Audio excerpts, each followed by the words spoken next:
Welcome back to the show. Let's talk to Shaun Richards, NotAYesMan Economics.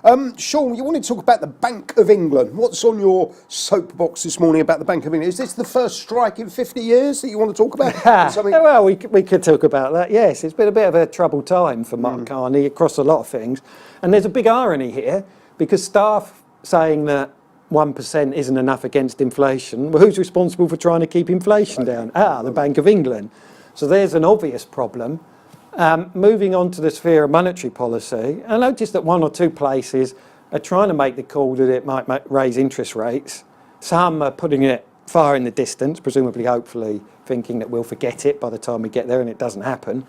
One or two are still hanging for the fact that they might raise them this week. They actually vote later on today, in fact, but don't announce it till tomorrow. There's quite a few things in play here. One should be inflation, because it's above their target. Personally, I think they'll ignore that, which is why I'm very sceptical they'll do something tomorrow. But there's a lot of things, and also on the other side of the coin is the fact that the economy's had a weak phase, so they've got pulls in both directions. Yep. And they've found themselves in quite a mess. Some of them have turned up and said they would vote for a rate rise, which for them has been a complete U-turn, just in time for the economy to weaken. So there's not much hope for forward guidance there, because they keep getting it wrong. So if you were on the committee, which way would you vote? Me, going forward, I'd look to rise. Would you really? Yeah. At this point? Because there's a 50-50 chance of the UK PLC going into recession. Well, here's the problem, and I agree. There's a clear problem this afternoon when you come to vote on timing, which would be a reason why I might not then. My rationale is, A, they need to reverse what they did last August, because that was a mistake.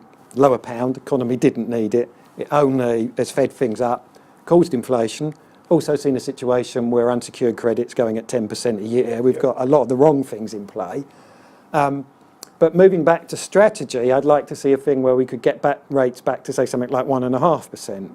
Try and get things into more of a balance. Yep. Still a long way away from where we used to be, but the world's changed.